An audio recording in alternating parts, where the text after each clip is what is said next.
Africains, Africaines, bonjour. Afrodescendants, Afrodescendantes, je vous salue. Le tourisme en Afrique, c'est un gros business. Mais il faut aussi qu'on réalise comment des Afrodescendants parlent de l'Afrique. Je vais vous montrer quelques exemples là, de personnes sur les plateaux en France. Alors les vidéos datent un peu, elles sont pas nouvelles. Mais il faut que vous compreniez que économiquement, ça nous atteint, la manière dont nous parlons de nous-mêmes et la manière dont nous parlons des nôtres. C'est vraiment important de comprendre ça. Je vais vous passer 3 vidéos. J'en ai déjà parlé, hein, mais je veux qu'on revienne dessus. Parce que indirectement, économiquement, ça nous affecte. Notre image, si elle est affectée, affecte beaucoup de composantes dans notre quotidien. Et ça, il faut qu'on le comprenne, mes amis. Je vais vous passer 3 extraits, comme je l'ai dit, et vous allez voir comment des afrodescendants sur les plateaux télé parlent de leurs semblables. Vous allez voir. Je ne donne même pas mon avis. Moi, je vous laisse juger par vous-même. Je ne donnerai même pas mon avis. Je vous laisse juger par vous-même. Avant de prendre l'avion, petite pause au Lincoln Memorial. À la fin de sa visite au Black Caucus, la Benjamine du gouvernement n'a pas l'air vraiment convaincue par le communautarisme à l'américaine. On a bien vu hier, quand on a passé toute cette journée avec les Afro-Américains, au bout d'un moment, on a un sentiment d'étouffer parce qu'on se dit c'est trop monocolore, est-ce qu'on ne peut pas en voir d'autres et parce que c'est pas notre nature. On est encore loin de pouvoir imaginer un président noir en France. Ah oui, noir, ouais, très. Une immigration ne peut se faire que sur les choix du pays accueillant. Là, je suis entièrement d'accord. Je n'imagine pas qu'on puisse penser le contraire. Je n'imagine pas que c'est la volonté du pays d'immigration qui détermine les critères. Au Cameroun, c'est pas ça. Au Gabon, ça ne peut pas être ça. Au Ghana non plus, c'est pas ça. Donc, c'est le pays accueillant. Et qu'on ne parle surtout pas d'esclavage, de colonisation, tous les intellectuels africains aujourd'hui qui se respectent disent que c'est obsolète. Le président Thabo Mbeki dit que c'est obsolète. Qu'on entend son discours quand, au 30e anniversaire de la mort de Steve Biko, il disait aux Africains, prenez-vous en charge. Et il faudra que nous comprenions tous, quelle que soit notre bonne volonté, moi le premier, que la politique migratoire française ne peut pas se décider dans les pays qui veulent, dont les descendants, dont les originaires veulent venir en France. Et le risque aujourd'hui, c'est que quand les Africains essaient de venir vers l'Europe, les Chinois s'installent en Afrique. Oui. Mon souhait, ce n'est pas que dans 50 ans, le président du Cameroun soit un Chinois. Voilà, on va sortir du rap, machin. Moi, j'aimerais savoir ce que... Moi, je connais pas très bien le Kerry James, etc. Kerry James. Qu'est-ce que vous lui reprochez? J'avais été sûre qu'elle Non, mais moi, j'ai envie de savoir. Je vais vous dire un truc. Bon, une minute, et on verra. Dites sérieux. Moi, les dites en une minute Kerry James. Et je veux pas de réponse à Jean-Luc Robert. Allez, Non, mais. Pas de réponse?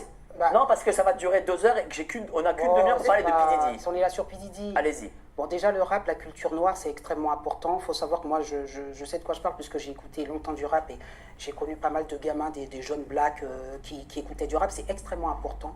Les paroles de Monsieur Kerry James font l'apologie d'une certaine idéologie qui est racisme anti-blanc, comme Lilian Thuram, en permanence, c'est-à-dire qu'il est là, il remonte tout le peuple noir contre le peuple blanc en expliquant qu'on est des descendants d'esclaves et compagnie, et c'est que ça son discours. Ça fait comme Public Enemy à l'époque. Voilà, et donc voilà, exactement. Et il faut savoir que dans ce rap-là, lui, c'est pas le rap violent, je veux violer ta femme, il met pas des nanas en string, c'est pas son truc, lui. Lui, c'est ça, c'est son credo. Et moi, vous savez ce que je pense de ce credo. Bah oui, je le sais. Voilà, donc je m'arrête là. Donc, par contre, il a un énorme flow, j'adore l'écouter en termes de musique. Il est très très fort. Donc moi je l'écoutais, je trouvais que j'adorais ce que j'écoutais, mais alors j'étais horrifié par le contenu. Voilà, c'est tout. Bah après, nous on écoutait les anglo-saxons, les rockers, ils disaient des conneries, mais on ne savait pas. Oui, mais là derrière, moi je vois les petits jeunes qui écoutent. Vrai, vous savez, en dehors de ce monsieur-là, moi j'ai fréquenté pas mal de petits jeunes qui écoutaient. Souvent ce sont des petits jeunes africains et tout ça. Mais et alors, c'est impressionnant. Moi, quand on voit le contenu, non mais c'est pas des clichés ce que je dis. Moi je vous dis, c'est une idolâtrie, mais le contenu c'est égorger un tel, tuer des bébés blancs. Vous avez entendu tuer des bébés blancs? Ah oui, le gars là. Ouais. Non, mais c'est sérieux. C'est le contenu. C'est vrai qu'il est passé sur CNews d'ailleurs. Même le rappeur marseillais là, vous savez le plus connu. Jules. Attendez, le rappeur marseillais très connu là, le Jules. Non, pas Jules. Bon, je sais plus. Il a dit ne m'en vouillez pas si je me réjouis de voir que des avions pleuvent sur leur tour. Vous savez qui a dit ça? Non. Le rappeur marseillais là, le Black. Ayam? Non, Ayam, d'aujourd'hui là. Non, bon, bref. Soprano? Soprano. Ah bon? Donc, avant de faire la colombe, donc ça, on ne va pas en parler. Mais moi, les rimes, je les connais. Il y a d'énormes rimes et qu'il y en a qui disent carrément, moi, je suis comme les frères Kouachi. Je suis comme les frères Kouachi. Oui, mais ça n'a rien à voir avec Kerry James. Non, par contre, je suis pas d'accord qu'on mélange. Non, non, là, non. Ça va m'énerver. Est-ce que le rap. Non, ça, c'est le rap sale. Ne mélangez pas ça avec Kerry James. Non, c'est pas du rap sale. C'est du rap pensé. Il a le droit de parler de l'esclavage et de l'histoire quand même. Attendez. Est-ce que le rap a quelque chose à voir? Est-ce que le rap a quelque chose à voir avec ce qui se passe avec P. Diddy? Est-ce que ça a à voir ou c'est la royauté, ça a à voir avec le rap, les politiques, ça a à voir avec le rap, ils sont tous dans la sauce. Pourquoi on parle du rap là? Qu'est-ce que t'en penses, toi? C'est quoi ce bordel? Non, mais est-ce que ça va avec le rap? On met le rap en avant pour couvrir les autres derrière. Non, mais non, on a mis une photo juste de notre ami Lionel, ça sera sympa. Il devrait vous attaquer. J'espère qu'il vous attaquera pour ce que vous venez de dire. Et j'assume parfaitement. J'espère qu'il vous attaquera. Ce qui est assez énorme dans l'affaire P. Diddy, au-delà, bon, excusez-moi, j'aurais pas dû poser, oui, j'étais intriguée. Non, c'est très bien, comme ça on a développé. Celle qui fout la merde. Voilà, alors vous avez vu un petit peu ces trois personnes là, dans ces vidéos. En termes d'image, est-ce que vous pensez que c'est valorisant? Parce que à la limite, les gens pensent ce qu'ils veulent. Ok, ces gens pensent ce qu'ils veulent. Par exemple, le premier extrait, c'est une femme politique française qui estime que s'il y a trop d'Afro-Américains autour d'elle, elle est mal à l'aise, c'est trop monocolore. Hein, ça n'engage qu'elle. Le deuxième, lui, c'est un écrivain et il dit que apparemment il milite pour les services d'immigration en France. Bon, d'accord, pas de problème. Le troisième, j'avais déjà montré cet extrait dans la dernière vidéo. Lui, il estime que Lilian Thuram et le rappeur, là, ils sont anti-blancs. Bon, d'accord. À la limite, ils pensent ce qu'ils veulent. Mais pourquoi aller chez les autres ? C'est là où ce que je vais souligner, c'est pourquoi aller chez les autres. Pourquoi aller déblatérer et donc finalement s'éternir un peu l'image sur des réseaux sociaux, sur des chaînes télé qui sont regardées par des millions de personnes ou des centaines de milliers. Est-ce que vous comprenez un peu ce que je veux dire? Lorsque, par exemple, l'affaire P. Diddy, mais pour notre image, c'est pas bon du tout. Du tout. Je ne dis pas qu'il faut être parfait, c'est pas ce que je veux dire. Je dis simplement que, d'un point de vue économique, ça nous pose beaucoup de problèmes. Beaucoup de problèmes sur le terrain économique parce que ça nous décrédibilise. Nos ennemis, ceux qui veulent s'accaparer nos richesses, qu'est-ce qu'ils ont fait depuis plusieurs siècles? Ils ont décrédibilisé nos pays, nos cultures, nos racines, notre image. On doit aussi prendre ça en considération, mes amis. On doit aussi le prendre en considération. Ces femmes noires qui sont à moitié nues sur les réseaux sociaux, ça décrédibilise l'image de la femme noire. Et ce sont ces mêmes femmes noires qui disent qu'elles ne sont pas respectées, qu'elles ne trouvent pas d'hommes. Les clips vidéo de rap violent pendant des années, ça a décrédibilisé l'image de l'homme noir. Et ce sont ces mêmes hommes noirs qui disent qu'ils sont victimes de racisme. Est-ce que vous comprenez, mes amis? Économiquement, notre image est dégradée. Dégradé, d'après vous, la publicité, le marketing, ça sert à quoi, d'après vous? C'est l'image. C'est beaucoup de choses qui se passent à travers le monde. On les voit à travers quoi? La télé, les réseaux sociaux aujourd'hui. Mais c'est l'image. Est-ce que vous voyez ce que je veux dire? Donc, n'hésitez pas à recadrer, par exemple, des gens que vous connaissez qui tiennent des propos désobligeants sur le monde noir en public. N'hésitez pas à les recadrer, que ce soit famille ou amis. Dans le milieu du travail, faites la même chose vis-à-vis des afro-descendants qui ont tendance à dénigrer leurs semblables. J'en ai déjà parlé. Hein. Alors, évidemment, quand c'est possible, allez pas risquer votre boulot. C'est pas ce que je suis en train de dire. Je dis simplement que nous avons une catégorie d'afro-descendants qui, économiquement, finalement, nous sabotent par le biais de l'image. Ils pensent ce qu'ils veulent, mais pourquoi aller cracher son venin dans le milieu des autres?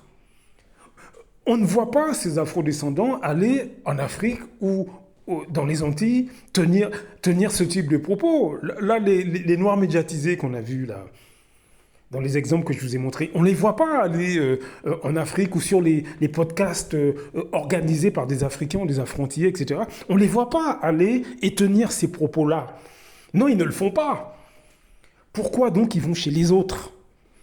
Eh bien, il faut que vous compreniez que des centaines de milliers de Noirs francophones ou français, c'est ce qu'ils font au quotidien sur toute l'échelle sociale, publiquement, sur les réseaux sociaux, sur les chaînes télé. C'est ce qu'ils font dans la sphère privée, avec leurs collègues de travail, la belle famille étrangère. Ils détruisent l'image du monde noir. Ils ont du mépris, en fait, pour le monde noir, de mon point de vue. Et ce qu'ils font, c'est qu'ils détruisent l'image. Ils ne vont pas venir vous agresser physiquement, non. Mais c'est l'image qu'ils détruisent. De manière à être, eux, bien vus par le système, bien vus par les sociétés occidentales. Ça, c'est mon analyse. Mais d'après vous, pour vous, qu'est-ce que vous en pensez de ça? Qu'est-ce que vous pensez? Parce que, encore une fois, ce n'est pas 2 ou 3 exemples, ce sont des centaines de milliers de Noirs français qui, finalement, économiquement, agressent nos pays, de par leur comportement et leurs propos vis-à-vis du monde noir. Donc, réfléchissez à ces questions, mes amis, et formez-vous. Si vous voulez vendre un produit, il faut que l'image du produit soit bonne. Hein. Est-ce que vous voyez ce que je veux dire? D'autant plus que le monde noir est largement agressé depuis des générations par les médias occidentaux et sur tous les fronts. Est-ce que ça vaut le coup d'en rajouter? Posez-vous la question, mes amis. Est-ce que ça vaut le coup d'en rajouter? Si vous voyez les afrodescendants que j'ai mis dans les exemples, si vous les connaissez, posez-leur la question, est-ce que ça vaut le coup d'en rajouter? D'en tacher une image qui est déjà agressée depuis des siècles? Est-ce que vous voyez ce que je veux dire? Donc réfléchissez à toutes ces questions. Réfléchissez, parce que c'est important sur le terrain économique, c'est aussi important. J'en ai déjà parlé dans d'autres audios, mais je voulais y revenir. C'est important qu'on fasse attention à notre image. Ça ne veut pas dire qu'il faut être parfait, mais il faut qu'on y prête attention, mes amis. Il faut qu'on y prête attention. Je vous laisse sur ces bonnes paroles. Blaf! À très bientôt. Beaucoup d'Africains se lèvent contre des autres Africains. C'est généralement à travers la corruption. L'Europe, l'Occident le sait. La meilleure façon de faire tomber un Africain qui se lève pour les intérêts des Africains, il faut aller corrompre ses amis ou ses compatriotes. C'est comme c'est toujours à cause de l'argent. Celui qui a fait tomber son cara, il a fait beaucoup. C'est parce qu'il voulait être son cara à la place de son cara.